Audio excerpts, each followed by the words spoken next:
Ang malawakang pagbaha dulot ng habagat na pinalakas ng Bagyong Karina. Nangyari ilang araw lang matapos ibida ni Pangulong Marcos sa kanyang SONA ang mga flood control project ng pamahalaan.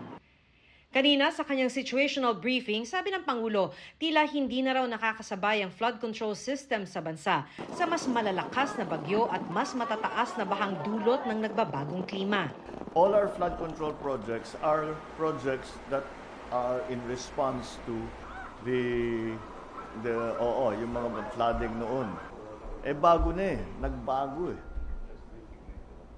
Number one, yung dagat na, umakyat na Para sa taong 2024, ayon kay Senate President Cheese Escudero, nasa 255 billion pesos ang inilaang pondo para sa flood control projects ng DPWH.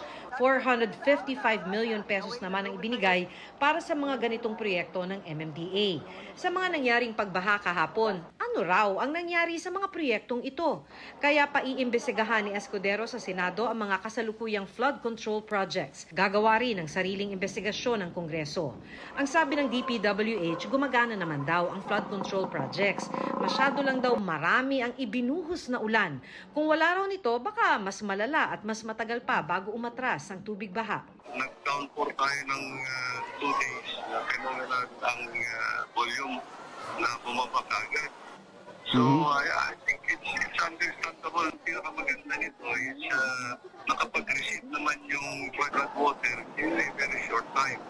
Paliwanag ni Dr. Mahar Lagmay ng UP Resilience Institute, hindi kakayanin ng mga flood control projects na meron tayo ngayon ang maraming buhos ng ulan. Effective naman yung mga flood control projects kapag katamtaman. Pero pag dumating na yung malaki na infrequent, na-overwhelm yung design. Pwede naman may flood control din, pero hindi ito complete solution. Ang problema raw kasi sa Metro Manila, sinemento at tinayuan na ng mga gusalit bahay ang normal na daluyan ng tubig. Halimbawa, kung hindi tag-ulan, ganito ang itsura ng Marikina River. Pero ito talaga ang daluyan ng Marikina River na ngayon ay puno na ng mga bahay at gusali. Ito rin ang problema sa San Juan City na dinaraanan ng San Juan River. Hindi na natin na-respeto yung totoong yung lugar na natural, no? Yung daluyan talaga ng tubig. Isang pangmatagalang solusyon ayon kay Lagmay ay decongestion ng Metro Manila. Sa ngayon, malaking bagay ang mga ganitong mapa na resulta ng pag-aaral ng UP Resilience Institute para malaman ang mga critical na lugar at saan ang mataas na lugar para sa evacuation. Para sa GMA Integrated News, Maki Pulido, nakatutok 24 oras. Mga kapuso, patuloy na tumutok sa mga balita. Mag-subscribe sa GMA Integrated News sa YouTube.